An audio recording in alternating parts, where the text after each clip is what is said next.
હાલો મારી વાલી વાલી બહેનો, કેમ છો બધી? તો બધાને જય શ્રી કૃષ્ણ ને રાધે રાધે. તો સ્વાગત છે તમારું મારી યુટ્યુબ ચેનલ શ્રદ્ધા લાઈફસ્ટાઈલમાં. કેમ છો બધી? મજામાં ને? તો મેં છે ને કાલ ઇન્સ્ટાગ્રામમાં એક સ્ટોરી પોસ્ટ કરી હતી કે તમારે લોકોને કંઈ પણ પૂછવું હોય ને તો તમે મને પૂછી શકો છો.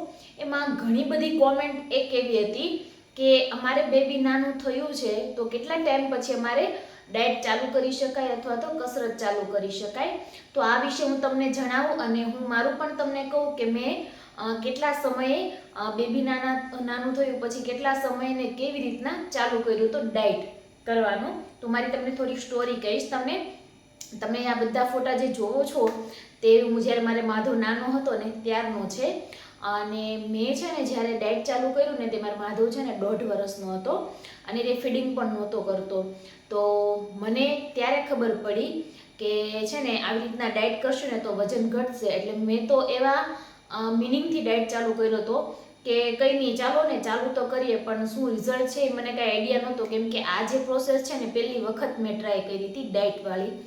કેમ કે બીજી 2-3 વખત પ્રોસેસ કરી હતી, પણ એ કેવી હતી કે નકરું આ જ ખાવાનું, મગ ખાવાના, ચોખા ખાવાના, એવી રીતના કરી હતી. પણ આ બધું આવી રીતના જમીને મારી પહેલી જ વખત ટ્રાય હતી કે હું આવી રીતના કરીશ તો મારું તો પણ સારું એવું વજન ઘટશે. એટલે મતલબ કહેવાય ને કે મારો માધવ છે ને 1.5 વર્ષનો તો કમ્પ્લીટ થઈ જ ગયો તો 1.5 વર્ષનો. અને ફીડિંગ પણ મેં એને છે ને છોડાવી દીધું હતું, એટલે મને બીજી કોઈ પ્રોબ્લેમ નહોતી. પણ ઘણી બધી માતાઓને જાણવું હોય કે છે ને પ્રેગ્નન્સી દરમિયાન કદાચ પ્રેગ્નન્સી પછી બેબી નાનો થયા પછી અમે કેટલા સમયની અંદર ડાયટ ચાલુ કરી શકીએ. ઘણી માતાઓનો તો મહિનાનું બેબી હોય ને એના પણ મેસેજ આવે કે મારું બેબી મહિનાનું થયું છે તો અમે એની ડાયટ ચાલુ કરી શકીએ કે નહીં. જોવા જઈએ ને તો જે લોકો ડૉક્ટર હોય અને જે પ્રેગ્નન્ટ હોય ને એ લોકોને તો ખબર હોય એના બોડીની કે મારા બોડીમાં શું ઘટે છે શું નહીં, મારે શું ખાવું જોઈએ. એટલે એ લોકો આરામથી કસરત પણ કરી શકે છે, ડાયટ પણ કરી શકે છે. પણ આપણે આ બધું નોલેજ લેવા માટે છે ને પૈસા ખર્ચવા પડે છે. કેમ કે આપણે ડૉક્ટર પાસે તો જવું જ પડશે પૂછવા માટે કે અમને અમારા બોડીને શૂટ થાય એવું અમારે શું કરવું જેથી અમારું વજન ઘટે. નોર્મલી છે ને બધી માતાઓને આવું થાય જ છે. તો બધી માતાઓને કહેવાનું કે તમે છે ને 6 મહિના પછી આરામથી કરી શકો છો. નોર્મલવાળા પણ સીઝરવાળા પણ તમે 6 મહિનાની રાહ જુઓ જો તમારે ઉતાવળ હોય ને તો. અને જો તમારે ઉતાવળ નથી તો તમારું બેબીનું ફીડિંગ મુકાઈ જાય ને પછી તમે આરામથી છે ને ડાયટ કરશો ને તો પણ વજન ઘટી જશે. ઘણા બધા એવું પણ કહેતા હોય કે વજન છે ને વધી ગયો છે બહુ જ, જો ઝાઝો સમય થશે ને તો નહીં ઉતરે. તો એવું કાંઈ હોતું નથી, તો પણ આરામથી ઉતરી જાય છે. મારા એક નણંદ હતા જેમના છોકરા તો બહુ મોટા થઈ ગયા હતા અત્યારે 6ઠું 7મું ભણે ને એવા છોકરા ને છોકરી છે ને, અને એને પ્રોસેસ કરી હતી મારી જેમ જ તે ડાયટથી તે વજન ઘટાડવાની. એને પણ મારી જેવું જ રિઝલ્ટ હતું. એને પણ 4 મહિનાની અંદર 22 કિલો જેવું વજન એને આરામથી ઘટાડ્યું હતું.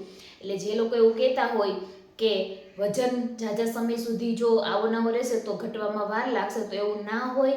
બધું તમારા મગજ ઉપર ડિપેન્ડ કરે છે.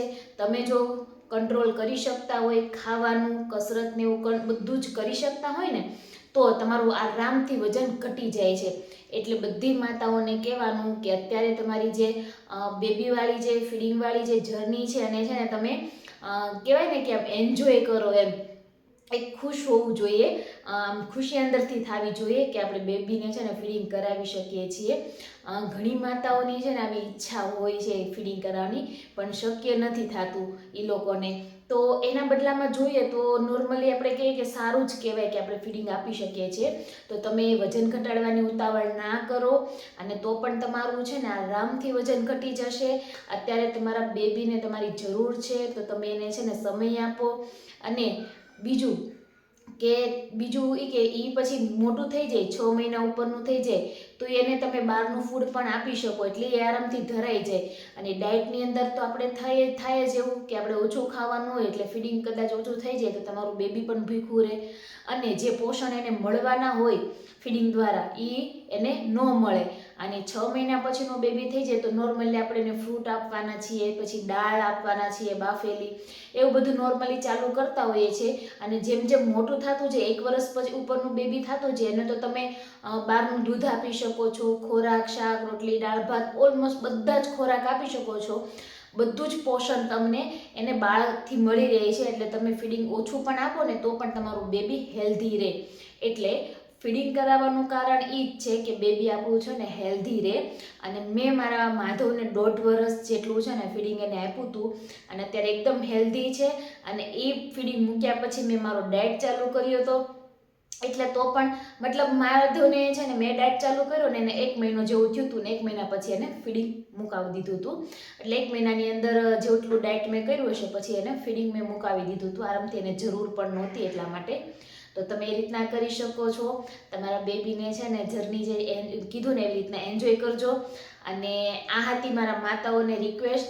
અને બીજું કે તમે છે ને ફીડિંગ મુકાવ્યા પછી બેબીને પ્રોપર નક્કી જ કરી લેવાનું કે મારે છે ને હવે ડાયટ કમ્પલસરી કરવું જ છે. આટલા મહિના આટલા દિવસ તો મારે છે ને આ ટાર્ગેટ મૂકવો જ છે કે મારા 2 મહિનાની અંદર કે 3 મહિનાની અંદર 15 કિલો જેવું વજન ઘટાડવું જ છે. તો આરામથી ઘટી જશે અને ચિંતા નહીં કરવાની. તો મિત્રો, જો આજનો વિડીયો તમને ગમ્યો હોય તો મારા વિડીયોને શેર કરજો, લાઈક કરજો અને કોમેન્ટ જરૂરથી કરજો. અને નવી માતાઓ જરૂરથી કોમેન્ટ કરજો કે શું તમારે પણ આવું થાય છે વજન ઘટાડવાની? એમ કહેવાય ને કે હું પતલી થાઈશ કે નહીં થાવ કે શું થશે મારી સાથે, હું આવી રહીશ. તો એવું નથી હોતું. સમય અનુસાર બધું છે ને સરખું થઈ જાય છે. અમુકનું તો છે ને બોડી પણ એવું હોય કે પ્રેગ્નન્સી સાથે છે ને વજન વધે અને પ્રેગ્નન્સી બેબી નાનું થઈ જાય પછી ઓટોમેટિકલી જેમ પહેલું શરીર હોય ને એવું થઈ જાય છે. તો ચિંતા નહીં કરો, ઓટોમેટિકલી બધું સરખું થઈ જાય ને. જો ન થઈ જાય તો પછી તમારે ડાયટ કે કોઈ બી કસરત તમે કરી શકો. પણ 6 મહિના સુધી તો તમે કમ્પલસરી રાહ જોવો. બેબીને સમય આપો, તમે પણ પૂરતો આરામ કરો એટલે તમને પણ સારું લાગશે અને કમર બમરને એવું નહીં દુખે. તો ચાલો મિત્રો, મળીશું એક નવા વિડીયોમાં. તો બધાને જય શ્રી કૃષ્ણ ને રાધે રાધે. સબસ્ક્રાઈબ કરવાનું પણ ન ભૂલતા અને શેર કરવાનું પણ ન ભૂલતા. Bye bye, Radhe Radhe.